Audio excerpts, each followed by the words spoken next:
সালমান শাহর মৃত্যুতে আমরা সবাই শোকাহত। আমি এখন এই রাঙ্গামাটির পথে আছি, রাঙ্গামাটিতে যাচ্ছি।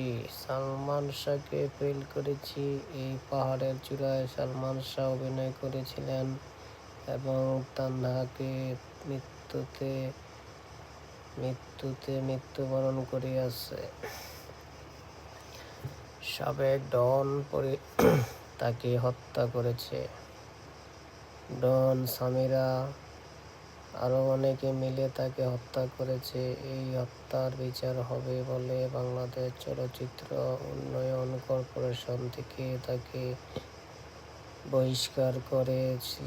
সে পালিয়ে যেতে চেয়েছিল, তারপরে তাকে গ্রেপ্তার করা হয়েছে এবং তাকে এখন পুলিশের হেফাজতে রাখা হয়েছে এবং কোর্টে উঠাইয়া তাকে কোর্টে প্রেরণ করা হয়েছে, জেলে প্রেরণ করা হয়েছে। আশা করি বিচারটা তাড়াতাড়ি হবে। সত্যের মৃত্যু নাই, সত্য কোনো সময় ধ্বংস হয় না, তাই বিচারটা হবে। আশা করি আপনারা সাপোর্ট করবেন এবং সালমান শাহকে ভালোবাসবেন।